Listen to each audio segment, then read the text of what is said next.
we also became the birthplace of the skyscraper. Because of all the new technology that was available to us, the very first skyscraper was erected right here in Chicago in 1885. It was called the Home Insurance Building, and it was 10 stories tall. That doesn't sound like a lot. Back then, it rocked everybody's world. Let me tell you why. Back then, they had all this new technology that they could put on buildings, like steel. That very first skyscraper, we tore that down in 1931. But I got lots of other buildings to talk about in this place. You want to hear about them? Yeah. All right, let's talk about the second tallest building in the city of Chicago. Trump International Hotel and Tower from 2009. 98 stories on this beast. Hey, do you see the 3 setbacks? 2 on this side, 1 on the other side. I don't know if you know this about super tall skyscrapers. The wind is always trying to blow them over. So the architects, they have to come up with design elements that trick the wind, and those setbacks are one way of doing it. Now the architect of this building, he's a Chicagoan. His name is Adrian Smith, who's also responsible for the tallest building in the world. You know what that is? The Burj Khalifa in Dubai. Oh, and if you want to know how tall the Burj Khalifa is, by the way, just put another Trump Tower on top of Trump Tower, and that's how tall the Burj Khalifa is. Like I said, we just keep going up and up with these buildings. Now another really important name in architecture in Chicago, Ludwig Mies van der Rohe, the father of modernism. Modernism, boy, that was the most popular architectural style of the 20th century. And yet it was very plain because, well, look at Mies van der Rohe's very last building right here. Out of the 40 he designed, they all look alike. This was the very last one. But they all looked alike because he had a philosophy of architecture. Less is more. Mission accomplished. Not a lot of ornamentation on any of his buildings. You know, when he came to Chicago from Germany, by the way, he thought of these 2 Gordon towers right here. What could be more different, than that modernist look? These are more futuristic. Marina City from 1968. We were trying to lure people back in from the suburbs. We said, come back to the city, we'll give you everything you need right here. Residences, parking, a marina. Inside that complex, there's a hotel, a nightclub, a bowling alley, a grocery store. And if you're wondering how many cars have fallen off the parking lot, the answer is 2. But they were both on purpose. One was for a movie and one was for a commercial, so nobody got hurt. How disappointed are we that nobody got hurt? What a tough crowd. All right, let's go underneath another bridge. We're going to go underneath a lot of these. We got 37 of them. They're called Stormy and Bascule bridges. That's a fancy way of saying seesaw. They all open and close in the middle like this. And you know what? They all work. This is a working river. We have to keep it open every day of the year, no matter how hot, no matter how cold. If it gets so cold in the winter that it freezes, we'll send an icebreaker down it. I mean, I've seen barges on this river on Sundays. On holidays, the river never sleeps. Although it's a lot different now than it used to be. If you were on this river in the early 1900s, it was completely different. It wasn't for entertainment. It was business. There were factories and cargo ships and warehouses. Here's one left over from those days. 1914, the Reed Murdoch Center. There used to be a ton of these dotting the banks of the Chicago River. This building is going to mess with you. And let me tell you why. You see this clock tower right here? If you count the sections of the building to the right, you get 1, 2, 3, 4, 5, 6. To the left, there's only 5. What's going on here? Well, when we were putting in this next bridge, that building was in the way. So they actually took out one whole bay of the building, smashed it back together, and hopefully you wouldn't notice. You like the environment? I mean, who doesn't, right? You're going to like this next building coming up on your right because it's a platinum LEED building. LEED stands for Leadership in Environment and Energy Design. And 300 North LaSalle by Picard and Chilton is mostly made with recycled materials. There's a half-acre park on the roof of the building. They collect rainwater, and they use that. And they also use river water to cool the building. 8. Inside there are 4.2 million square feet of space. 8 miles of hallways, 4,000 windows. It takes up 2 city blocks. You know, back in the day when they were passing out zip codes to cities, this building got its very own zip code. That's how big it is. It used to belong to the Marshall Field Corporation. They were a very big retailer here in Chicago, but they sold it to the Kennedy family in the 1930s for $13 million.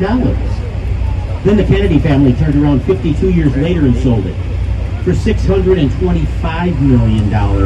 The lesson to be learned here, folks, if it's not too late, marry a Kennedy. And if you do, you're going to own a piece of this next land coming up here, because they still own this. And believe it or not, this was the very first homestead in the city of Chicago, Wolf Point.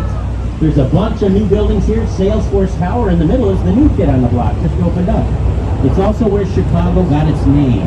You know, when the Native Americans were here, they didn't actually live on the river because it was very swampy.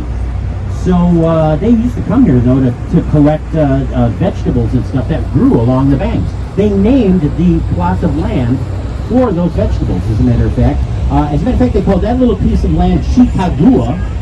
And when it came time to, come up with a name for our city, we thought, why don't we just shorten it, call it Chicago, and call it a day? And what we should have done was figured out what Chicagoa meant, because literally translated, it means smelly garlic. So that's what we're named after. Beautiful buildings along where the river splits here. That beautiful building, River Point there. This is one of my favorites right here. So look at how this building follows the curve of the river for 365 feet of dramatic curtain wall. That's called contextualism in art. This little section of the Riverwalk is called the swimming hole. It's kind of the last one to open because we wait for really hot days. You know what you can do on really hot days in Chicago? You can run through our sprinklers. We have a whole set of sprinklers on that upper tier right there, and people just run through them whenever they get hot. It's kind of a cool thing. We also have a little area coming up here called the Chicago Riverwalk Theater. Now, I have a theory. Chicago is the friendliest city in the country. You wave at a Chicagoan, we will always wave back at you, sometimes only with one finger, but we're waving. But these people are just sitting here watching what's happening on the river. You're their entertainment. Should we turn it around and see how friendly we are? Let's wave at them. If they don't wave back at us, we lose our title. What do you say? Hello, Chicago! Telling everybody how friendly we are. Look, there's waving, waving. There's the finger, I told you. Waving. Hello, Chicago. I knew you wouldn't let me down. Telling everyone how friendly we are. Hey, you know those people that aren't waving? Tourists.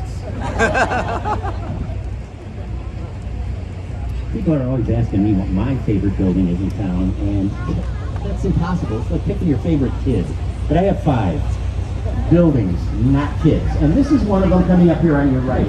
This is 77 West Wackford by Ricardo Bofill Architectura. This is an example of postmodernism. So they took that idea of Mies van der Rohe's very plain modernism, but look what they did here. Very modern building in the middle, glass, steel, Portuguese granite. Look up on the top. Greek element with that pediment. On the bottom, a Roman influence with archways and pillars. So you see what they did? They took a modern building and they borrowed elements from another architectural style, classical in this case, to make it more pleasing to the eye. Beautiful piece of architecture. All right, I got a job for you. After we come out of this next bridge, I want you to look up into the sky in front of the boat and find gold.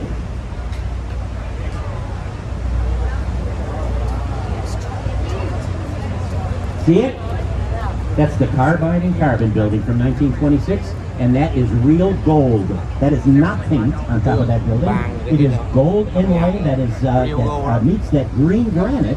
And rumor has it that entire building was inspired by a bottle of champagne. Can you see it? Yeah, it looks like it.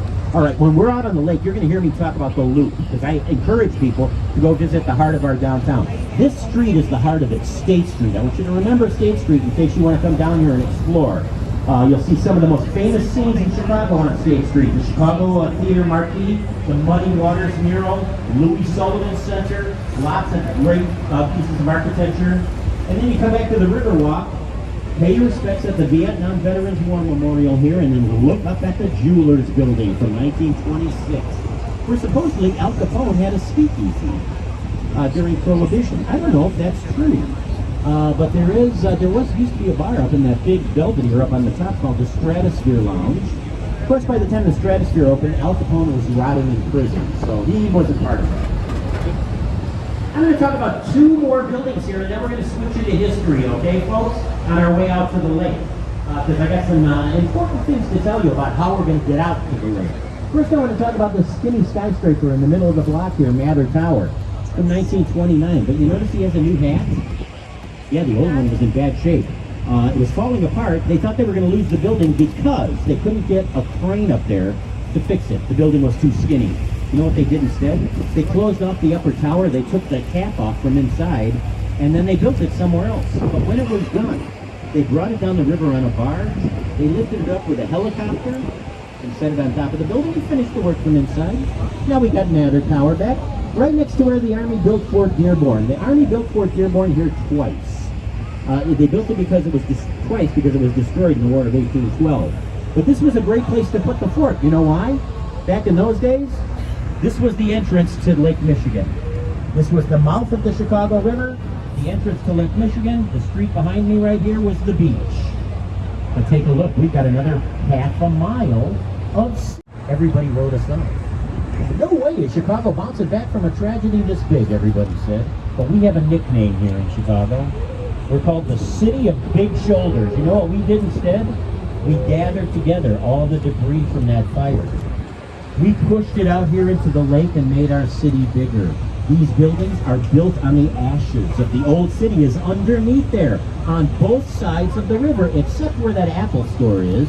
The Apple store was a little point that stuck out into the lake. And the very first settler to these parts, a Haitian fur trader by the name of Jean-Baptiste Pont du Sable, had his fur trading operations on that point.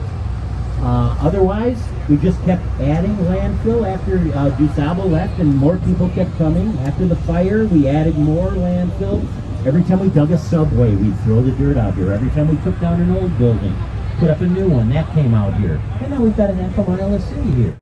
There's no social media really, but you know what they had? They had these weird things called World's Fair. Now if you don't know what a World's Fair was, I'll give you a quick rundown. They would choose a city somewhere in the world to have a fair. The rest of the world would come to that city.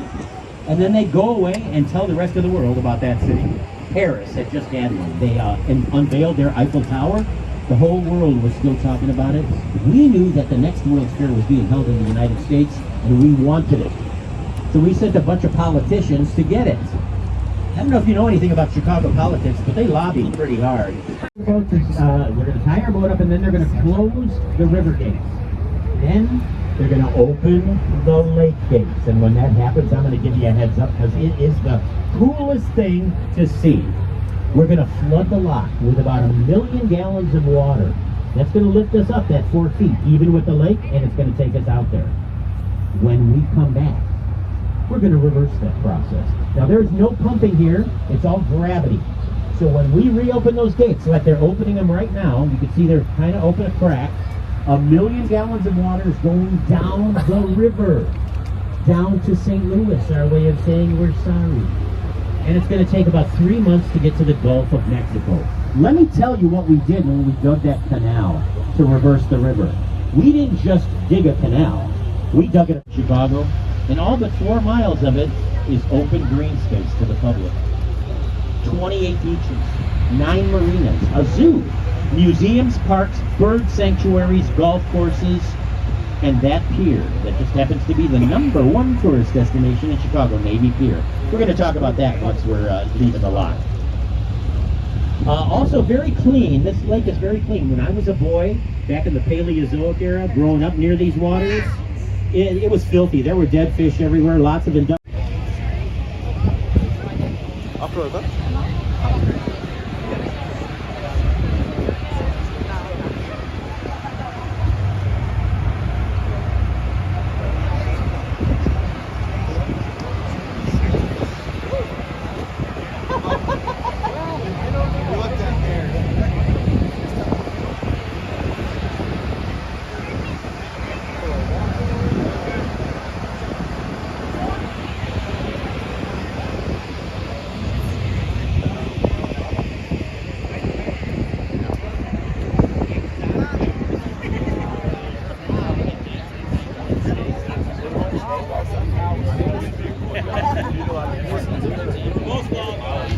Use that as a touchstone. That's the 5th tallest building in Chicago. It's called the John Hancock Building. Only it's not. Because they changed the name of this one too. Can you believe that? Just last year. They think we're going to call it 875 North Michigan. So I'm going to use the John Hancock Building as a touchstone talking about the north side of Chicago. Now the John Hancock Building is in the middle of our magnificent mile, North Michigan Avenue. That's where all the shopping is. Woo! told you it's bouncy. You like that? Stick around. Stick around here.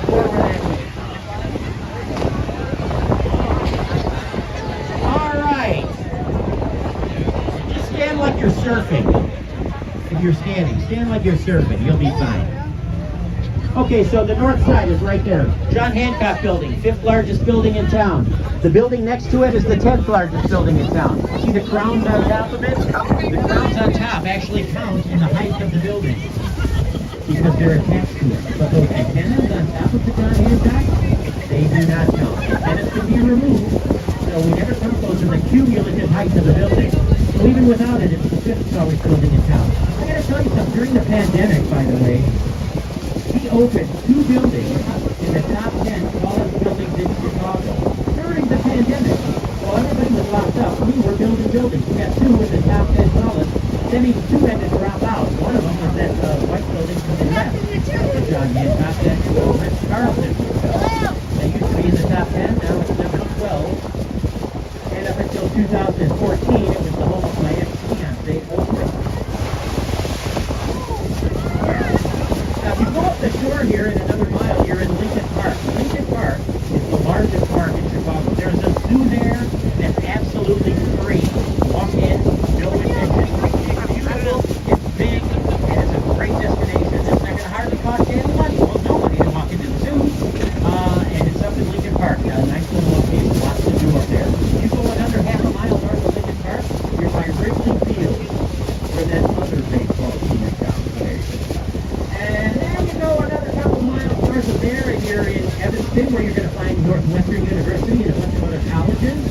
Go about an hour north of there. That is what means those 2 first buildings of Mies van der Rohe are those 2. That changed the world of architecture. But I want to talk about somebody else associated with those buildings. You know who never gets enough love when we talk about architecture?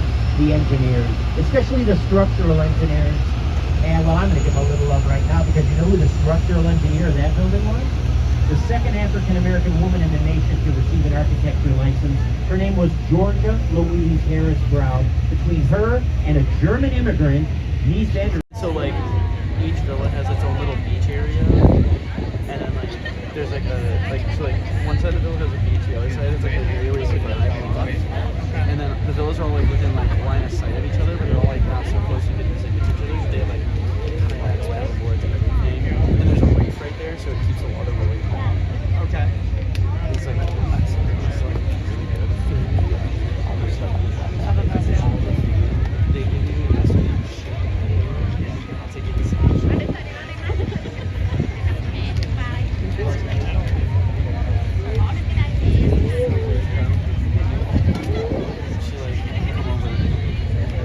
She's like, hey, can you hijack that boat and drive across the ocean? We're going to pass by a fountain. That fountain is part of another big museum in town. On the other side of those trees is the Art Institute of Chicago.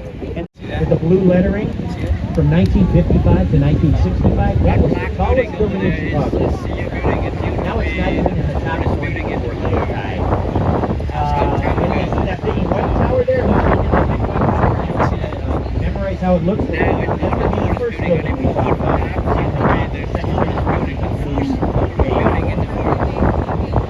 All right. While we're waiting to get back in the log, well, first I have something. I hope this isn't longer news for you folks, ladies and gentlemen. But other than that, this is also where you'll find our icebreaker, our fire boat, our police boat. And on the other side of it is the yacht club in its permanent name.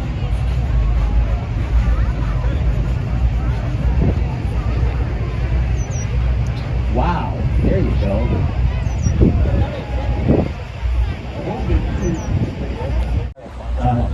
Franklin Delano Roosevelt Memorial Bridge, or the Jean Baptiste Gustavo Lakeshore Drive Bridge. Either way, it's a mouthful. It's one of 4 double-decker bridges we have in the city. That means both sections of the bridge open and close in the middle. A couple years ago, work on what was going to be even taller than Willis Tower building, and it was going to go right there.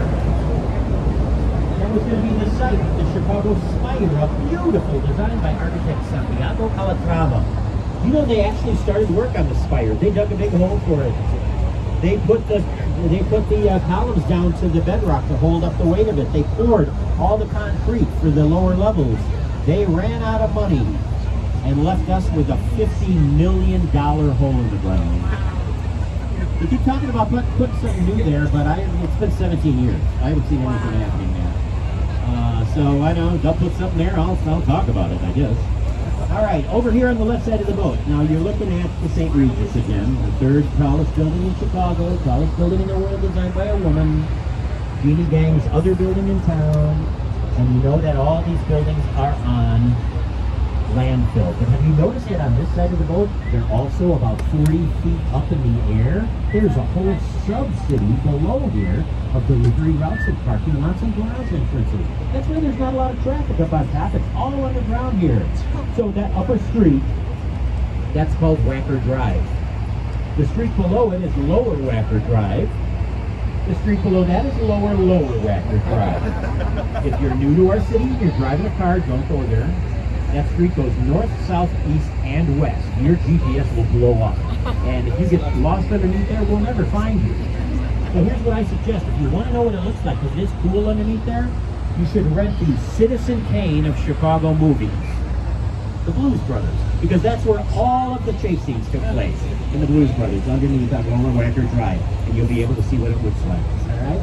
That beautiful triangular hotel there, right there, that's the Swiss Hotel by Harry Reese. Behind it, Jeannie Gang's Aqua, that beautiful piece of architecture I was talking about. Most beautiful skyscraper in the world. See those, the way those balconies come out. They come out about 13 feet, and then they start tapering in, and then they disappear. If you're underneath that building and looking up, or you're looking at it from a distance, it gives you the illusion of waves on water. What a lovely, fluid piece of architecture it is. It also used to be the 10th tallest building in town. When she opened her new building, she knocked herself out of the top 10. So now it's number 11. But it's a beautiful, beautiful building. We're so lucky to have Jeannie Gang as part of our Chicago family, and